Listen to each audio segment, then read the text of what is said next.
네, 김종호 바이블 스터디의 김종호입니다. 오늘은 53강 성서 고고학에 대해서 우리가 조금 살펴보는 시간을 갖도록 하겠습니다. 제가 제목은 성서 고고학인가 아니면 전설인가 이렇게 한번 제목을 붙여봤어요. 중세 시대가 끝나고 근세 시대가 등장을 했죠. 그래서 계몽주의, 이성, 합리성 이런 것들이 득세를 하면서 세계 철학사에서 신을 부정하는 이런 단계에 오게 됐습니다. 그래서 이들은 성서도 역사적으로 또는 연대적으로 실증하려는 근대 철학자들, 근대 사상가들의 활동이 있었어요. 그래서 성서에 대한 사실을 찾는 작업의 일환으로 팔레스틴 성서의 땅에 가봐서 그들의 흔적을 좀 파보자. 그래서 성서를 역사적으로 증명하는 한 방법으로 성서고고학이라는 학문이 사실은 나오게 됐습니다. 그래서 이제 근대주의에 대해서 그들이 신을 공격하자 아니다. 하나님은 살아있다. 그래서 역사적으로 살아계신 분이다 하고 과학적으로 증명하려고 유물을 찾기 시작을 한 거예요. 자, 역사가 되려면 두 가지가 있어야 됩니다. 객관적인 자료, 이거는 기록된 객관적인 문서와 또 하나는 이런 유물, 고고학적인 자료 두 개가 있어야 사실은 역사적으로 인정을 받아요. 그것이 없는 상황에서 유추하거나 생각하는 거 또는 우리가 야사라고 하는 역사적인 부분들은 실제적인 역사로 인정을 받기가 좀 힘들죠. 그래서 이 첫 번째 고고학적인 탐사는 미국의 근본주의 신학을 가지고 있었던 교회에서 제대로 신학을 했다라고 우리가 볼 수가 있어요. 하나님을 옹호하기 위한 거에서. 근데 사실 이보다 훨씬 먼저 이 성서의 땅에 이런 고고학적인 관심을 가지고 있었던 사람이 있었는데 그 사람이 나폴레옹이에요. 1799년경에 나폴레옹이 이집트를 쳐들어갑니다. 그때 한 175명에 달하는 그 학자, 예술가, 과학자들을 대동하고 가요. 그래서 거기서 로제타 바위라는 것을 그 유명한 로제타 바위를 발견을 하게 됩니다. 그리고 여러 가지 유물들을 가지고 와서 그걸 이제 해독하는 작업을 하는 거예요. 해독이라고 봐야지 맞죠? 그래서 다 훔쳐와가지고 루브르 박물관 이런 데에다 다 갖다 놓은 거 아니에요? 프랑스 놈들이. 그래서 그 결과 이들이 이집트의 모습이라는 아주 방대한 총 24권으로 된 책을 하나 만들어요. 출판을 합니다. 1810년도쯤에 이집트의 모습. 그러니까 굉장히 오래됐다라고 볼 수가 있어요. 근데 이제 성서 고고학은 그 에드워드 로빈슨이라는 사람에 의해서 처음에 시작됐다 볼 수가 있는데 이 사람이 그 미국 복음주의 회중교회의 목사였어요. 그래서 이 사람이 이제 성경에 대해서 사람들이 비판하는 것에 대항을 하려고 1950년까지 두 차례에 걸쳐서 이제 팔레스틴 땅에 가서 여러 가지 땅을 팠는데 그러면서 여기가 예루살렘, 여기가 헤브론, 무기또, 하솔, 여기가 게젤 이런 것들을 이렇게 위치를 찾아낸 그런 업적이 있습니다. 그러다가 이제 본격적인 이 성서 고고학을 시작할 때는 1920년대 이 윌리엄 폭스웰 올브라이트라는 사람을 이야기하지 않을 수가 없습니다. 이 사람이 아주 대표적인 사람이에요. 팔레스틴에서 고고학적인 발굴을 통해서 고고학적인 연대기를 최초로 정립한 사람이다라고 볼 수가 있죠. 그래서 이 사람은 성서는 역사적인 관점에서 본질적으로 옳다. 그리고 고고학은 이를 증명하는 데 사용될 수 있다. 이렇게 얘기를 해요. 그래서 그 뒤로 이 제자인 G.E. 라이트 또는 존 브라이트, 여러분 집에 이스라엘 역사 상학원, 그래서 파란색, 빨간색 옛날에 분도 출판사에서 나온 그 저자가 이 존 브라이트죠. 그래서 올브라이트, 라이트, 브라이트에서 라이트 삼형제라고 얘기하는데 형제 사이는 아니고요. 이들이 미국의 그래도 성서 고고학적으로 대단한 위치에 차지한 사람이에요. 특히 존 브라이트의 이스라엘 역사는 대부분의 어떤 교단의 신학교에서 구약개론의 교재로 사용을 했었는데 이게 개정 증보판이 계속해서 나오고 있거든요. 그러면서 이게 좀 수정을 합니다. 수정. 그래서 지금 3판, 4판까지 나온 걸로 제가 알고 있는데 이 수정을 하면서 또 앞에 있는 것들에 대한 이론을 뒤집은 것들도 좀 있긴 해요. 근데 이들은 1차적인 자료가 성서고 성서고고학은 2차적인 자료다 이렇게 얘기를 해요. 성서가 1차적인 것이고 나머지들은 고고학은 성서를 입증하는데 도움을 줄 뿐이다. 그래서 이들을 맥시멀리스트라고 얘기해서 최대주의자, 고고학에서 맥시멀리스트 학파라고 이렇게 부릅니다.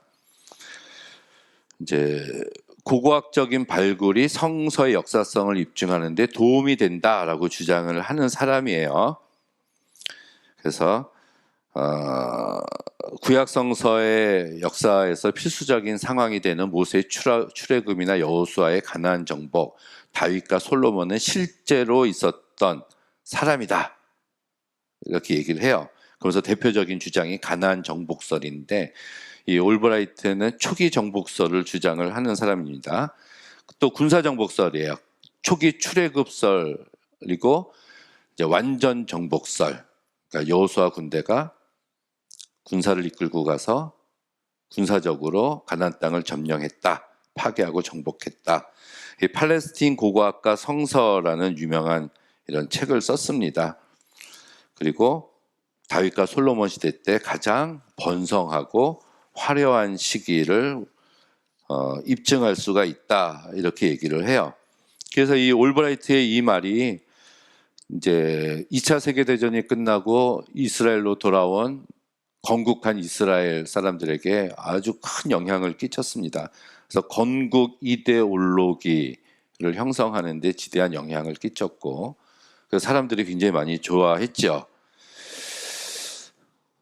올브라이트는 이제 미국 학자인데 이제 이거의 학풍을 받아들인 사람이 1964년에 요한나 아하로니라는 유대인이에요. 성서의 지도라는 책을 썼는데 이 사람이 올브라이트의 학풍을 받아들여서 현대 이스라엘의 건국은 2차 세계대전이 끝나고의 건국은 하나님의 말씀의 실현이다. 그래서 드디어 가나안 땅에 2000년 뒤에 하나님께서 이 땅에 돌아오게 해주셨다.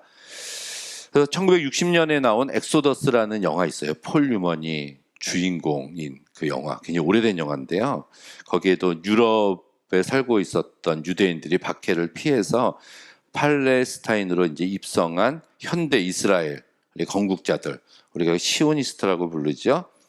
그들의 어떤 서사시를 담고 있는 영화가 있고 미국이 이스라엘을 이렇게 지원하는데 결정적인 구실을 한 게 이런 올브라이트의 영향이 있었다라고 볼 수가 있어요.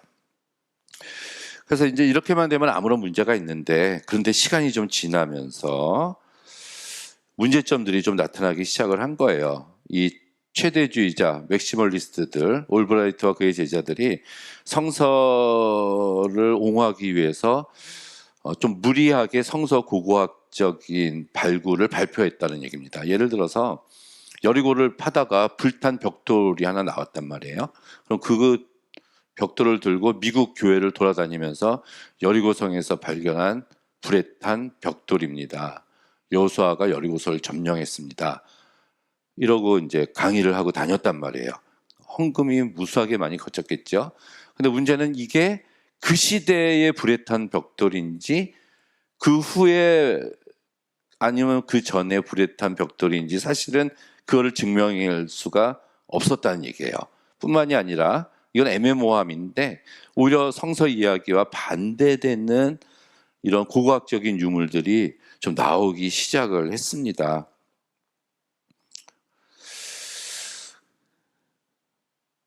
어긋나는 점이 이제 많다는 것이 굉장히 많이 증명이 되고 막 그렇게 됐어요. 그래서 기조가 좀 바뀌었어요. 그래서 그 이후로는 사실 아닌 그런 고고학적인 흔적들이 이제 나오기 시작을 해서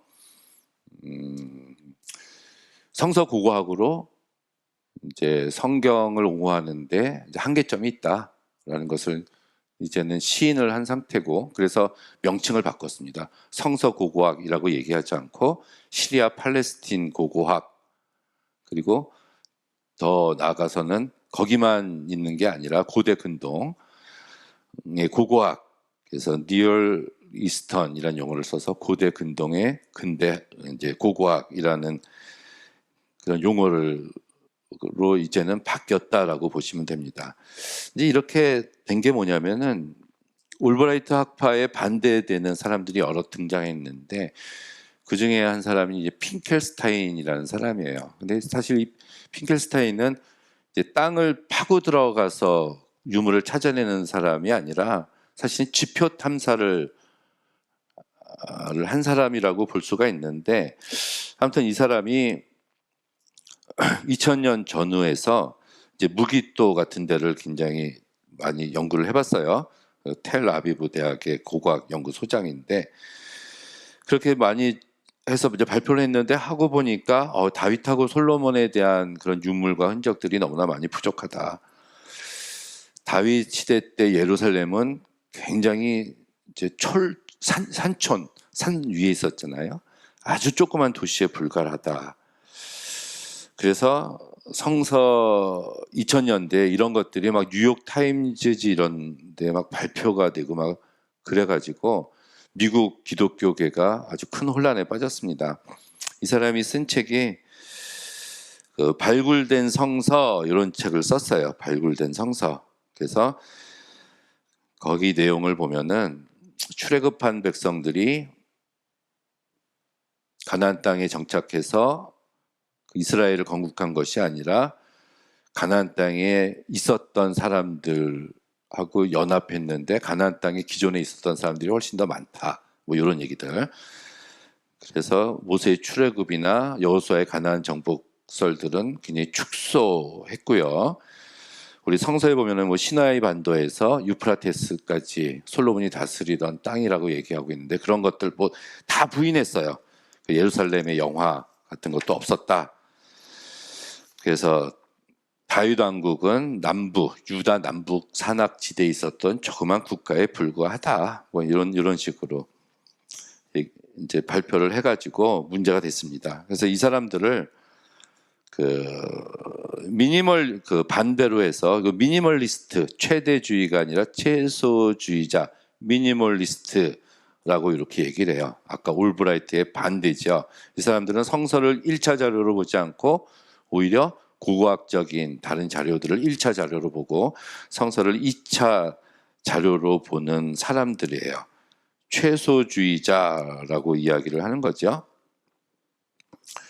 그래서 이제 이들의 주장은 근데 뭐 주장하기에 앞서서 벌써 벨하우전 등을 통해서 그 성서가 단번에 쓰여진 것이 아니라 여러 가지 문서 편집 과정을 겪었다라는 것이 유럽에서는 벌써 있어 왔고, 뭐 덴마크 코펜하겐을 중심으로 해서 미니멀리스트들이 벌써부터 활동을 하고 있었습니다.